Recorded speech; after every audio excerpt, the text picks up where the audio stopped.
Olá, boa noite. Você acompanha agora notícias do Brasil e do mundo desta segunda-feira. Mais de 1.300.000 pessoas foram imunizadas em Havana contra a Covid-19.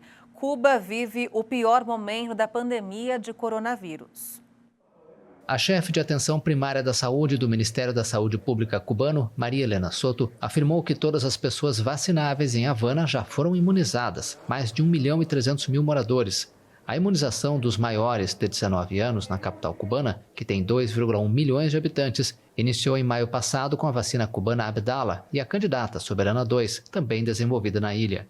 A vacinação continua em grupos de risco, como as grávidas, pessoas com doenças crônicas e convalescentes de Covid-19. Apesar do avanço, Havana continua apresentando o maior índice de coronavírus no país. Os casos e mortes não deixaram de aumentar na ilha, que tem 11,2 milhões de habitantes.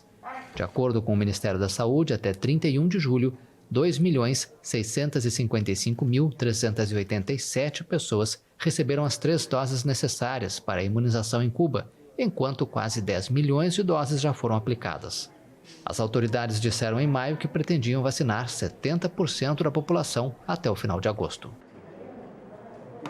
O preço das vacinas anti-Covid da Pfizer e da Moderna subiu após as mudanças feitas para adaptar os imunizantes às novas cepas. Estudos preliminares mostram eficácia contra a variante Delta. A informação é do secretário de Estado francês para Assuntos Europeus, Clément Beaune, confirmando uma notícia publicada pelo jornal Financial Times. Segundo a publicação, que teve acesso ao contrato concluído com a União Europeia, o preço da vacina da Pfizer aumentou de 15,50 € para 19,50 € a unidade. E a da Moderna de 19 € para 21,50 €. O reajuste ocorreu em pleno aumento de casos no velho continente por causa da variante Delta, contra a qual as vacinas das americanas Pfizer e Moderna devem ser eficazes para evitar formas graves da doença, conforme os primeiros estudos. Bruxelas sempre se opôs a revelar o preço de seus pedidos do imunizante.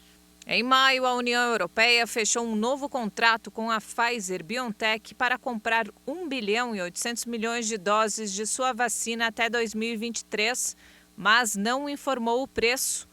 A presidente da Comissão Europeia, Ursula von der Leyen, anunciou em julho que alcançou seu objetivo de contar com o número de doses suficientes para vacinar 70% dos europeus adultos.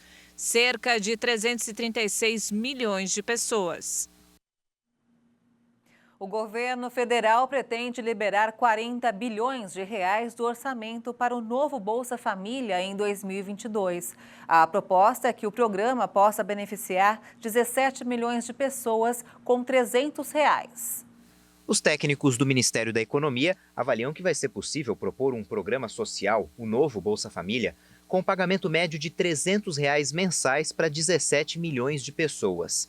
Pela proposta, os pagamentos devem ser feitos durante 10 anos. Atualmente, o valor médio do Bolsa Família é de R$ 192 para 14 milhões de beneficiários. E com o reajuste, o custo total do benefício a ser desembolsado no próximo ano deve ficar em 56 bilhões de reais.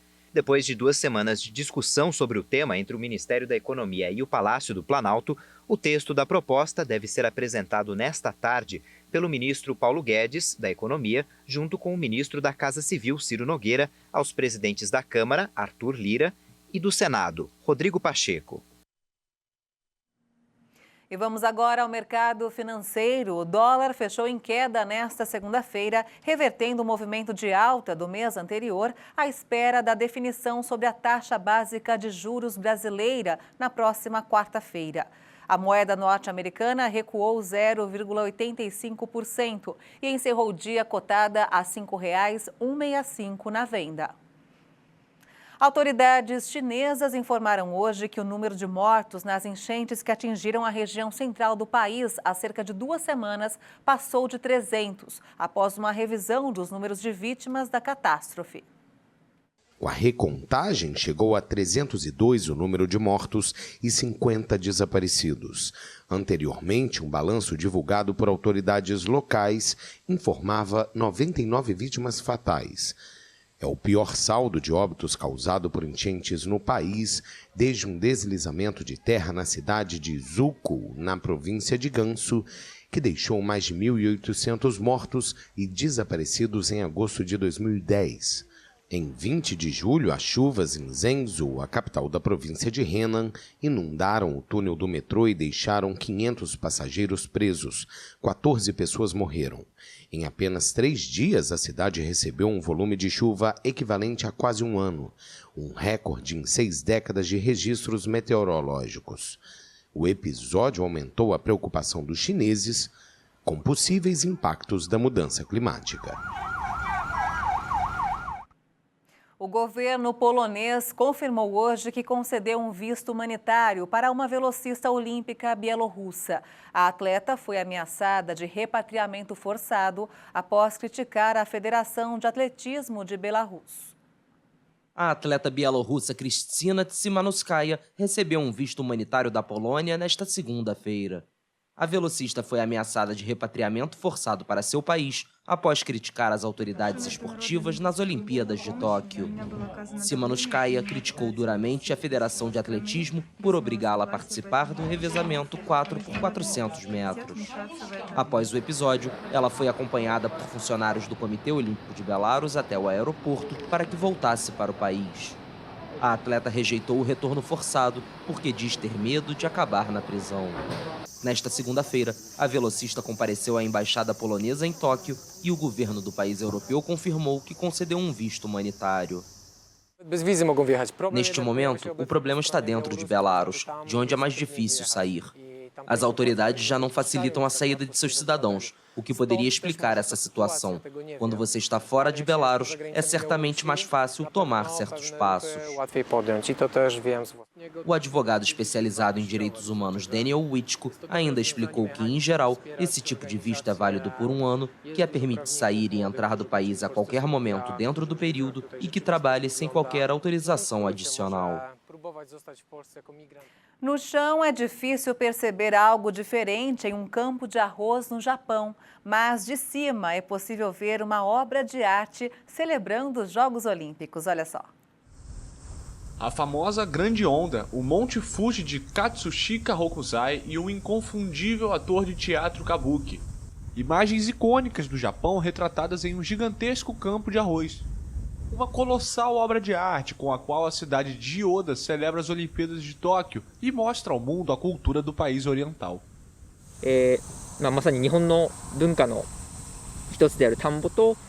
Queríamos divulgar as artes japonesas da xilogravura ukiyo-e e do teatro kabuki em um campo de arroz, que por si só também é uma parte importante da nossa cultura.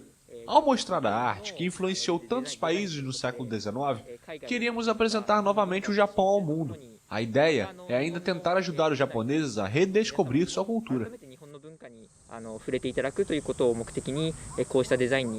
As imagens fazem parte de uma tradição anual iniciada em 2008 pela cidade de Yoda.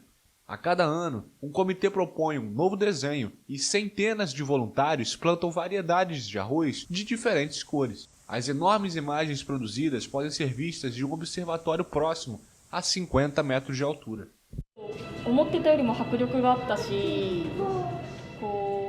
É muito mais dinâmico do que esperava. Acreditava que fosse algo mais simples, mas é muito complicado de realizar o traçado.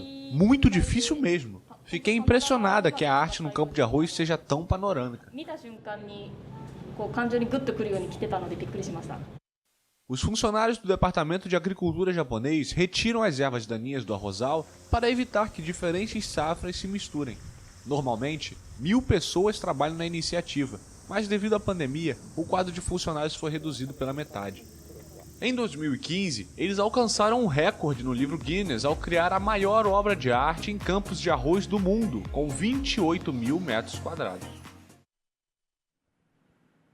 Uma obra de arte natural, muito bonito mesmo. E essa edição fica por aqui. Você acompanha outras informações durante a nossa programação. E se quiser rever as nossas reportagens, é só acessar o canal HIT Notícias no YouTube. Uma boa noite para você e até amanhã. Tchau.